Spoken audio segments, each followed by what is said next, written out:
Welcome back to வெற்றிலா today. இன்னைக்கு நம்ம வீடியோல என்ன டிஸ்கஸ் பண்ண போறோம் அப்படின்னா ஏஐபி எக்ஸாம் பத்தி சொல்லியிருந்தாங்க. நான் வந்து எக்ஸாமுக்கு அப்ளை பண்றது எப்படி அப்ளை பண்ணோம் அதாவது பார்ட் 1 பார்ட் 2 வீடியோவா நம்ம நெக்ஸ்ட் பார்க்கலாம். இப்போ வந்து ஏஐபிக்கு எப்படி ப்ரிப்பேர் பண்ணணும், என்னென்ன ப்ரிப்பேர் பண்ணணும், என்ன புக்ஸ் வாங்கணும், எந்த புக்ஸை அங்க ஹாலுக்கு எடுத்துட்டு போனா பார்த்து எழுதுறதுக்கு விடுவாங்க, அதை பத்தி நம்ம இதுல பார்ப்போம். ஃபர்ஸ்ட் வந்து ஏஐபி எக்ஸாம் வந்து வித் புக், நம்ம புக் எடுத்துட்டு போய் நம்ம எக்ஸாம் எழுதிக்கலாம்.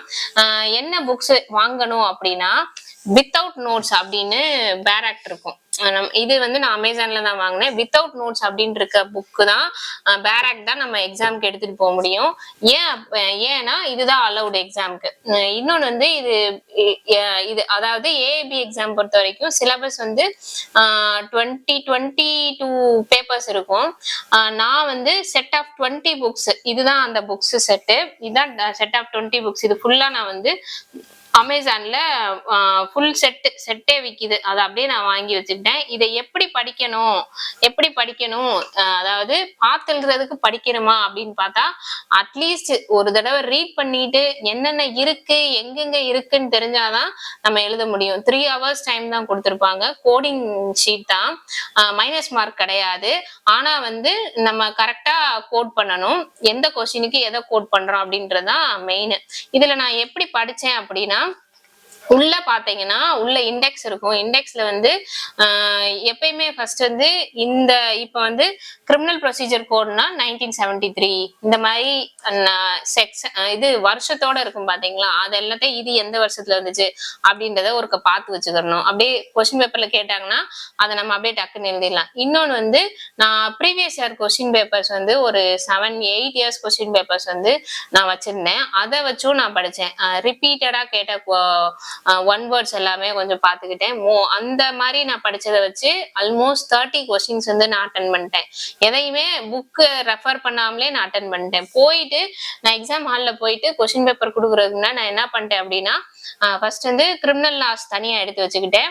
அடுத்து வந்து கான்ட்ராக்ட் இந்த மாதிரி விஷயங்களை எடுத்து வச்சுக்கிட்டேன். அடுத்து வந்து ஃபேமிலி லா புக்ஸ் தனியா எடுத்து வச்சுக்கிட்டேன். அதாவது பார்த்து எழுதுறதுக்கு வந்து நம்ம கரெக்டா டக்குன்னு எடுத்து எழுதணும், டைம் வேஸ்ட் பண்ணாம எழுதணும்னு எல்லாத்தையும் தனித்தனியா எடுத்து வச்சுக்கிட்டேன். எடுத்து வச்சுட்டு என்ன பண்ணிட்டேன்னா, ஃபர்ஸ்ட் வந்து கோடிங் ஷீட் வந்தோடனே தெரிஞ்ச கொஸ்டின் 100% எனக்கு இதுக்கு ஆன்சர் தெரியும் அப்படின்ற கொஸ்டின்ஸ் எல்லாத்தையுமே நான் வந்து ஃபர்ஸ்ட் கோட் பண்ணேன். அப்படி பார்த்தா நான் படிச்ச கொஸ்டின்ஸ், நம்ம படிச்சது, நம்ம எக்ஸாம் அதாவது 3 இயர்ஸா நம்ம எல்எல்பி படிக்கும் போது படிச்சது, அந்த மாதிரி நிறைய கொஸ்டின்ஸுமே வரும். அது எல்லாத்தையும் பார்த்தோம்னா நான் ஆல்மோஸ்ட் 30-35 கொஸ்டின்ஸ்க்கு வந்து நான் ஆன்சர் கோட் பண்ணிட்டேன். நெக்ஸ்ட் வந்து என்ன பண்ணேன் அப்படின்னா, இயர் மாதிரி கேட்டிருப்பாங்க பாத்தீங்களா, அந்த மாதிரி விஷயங்களை வந்து டக்குன்னு எடுத்து கோட் பண்ணிட்டேன். அது அந்த மாதிரி கொஸ்டின்ஸ் வந்து 3 or 4 கொஸ்டின்ஸ் வந்து கேட்பாங்க.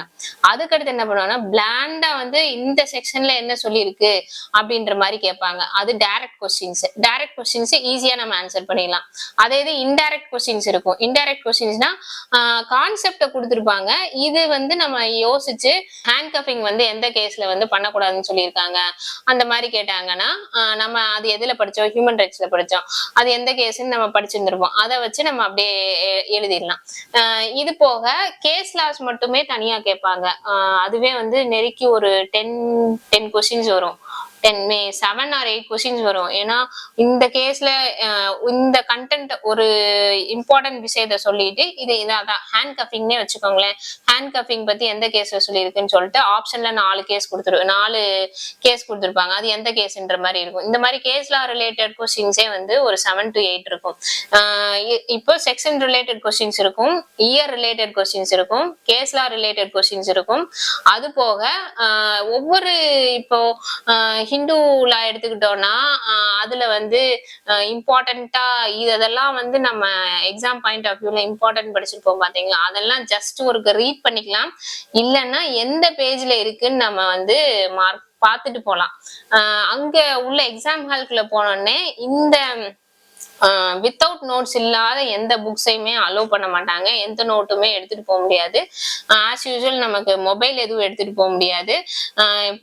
பக்கத்துல கேட்டு எழுதலான்ற ஆப்ஷனே கிடையாது. யாரையும் பார்த்தோ கேட்டோ எழுத முடியாது. ஏன்னா வந்து 4 டைப் ஆஃப் கொஸ்டின் பேப்பர் இருக்கும்.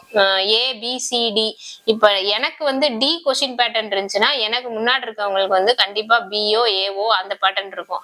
அவங்க கோட் பண்றதை நம்ம இங்க கோட் பண்ண முடியாது. அப்படி கோட் பண்ணோம்னா அது தப்பாயிரும். ஏன்னா அவங்களோட எல்லாம் ஒரே கொஸ்டின்ஸ் தான். ஆன்சர்ஸ் கொஸ்டின்ஸ் வந்து சஃபுல்லா இருக்கும். ஏக்கு வேற மாதிரி கொஸ்டின்ஸ் இருக்கும், ஏன்னா பிக்கு வேற மாதிரி இருக்கும். என்னோட கொஸ்டின் பேட்டர்ன் பாத்தீங்கன்னா டிக்கும் மித்த பேட்டர்ன்ஸுக்குமே வந்து மித்த இதுக்குமே வந்து டிஃபரெண்டா இருக்கும். என்ன இதுல ஃபர்ஸ்ட் கேட்ட கொஸ்டின் வந்து ஏக்கு வந்து லாஸ்ட்ல கேட்டிருப்பாங்க, அந்த மாதிரி இருக்கும். அதனால பார்த்து எழுதுறதோ கோட் பண்றதோ வந்து பாக்குறதோ எதுவுமே பண்ண முடியாது.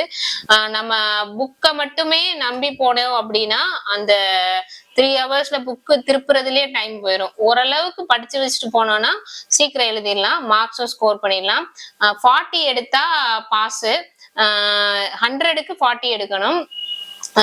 அதாவது ஷெட்யூல் காஸ்ட் எஸ்சி எஸ்டி கம்யூனிட்டியில இருக்காங்க அப்படின்னா 36 நினைக்கிறேன் அவங்களுக்கு எடுத்தா பாஸ் அப்படின்னு சொல்லியிருக்காங்க. இதுதான் இந்த மாதிரி தான் நான் ஏஐபி எக்ஸாமுக்கு வந்து ப்ரிப்பேர் பண்ணேன்.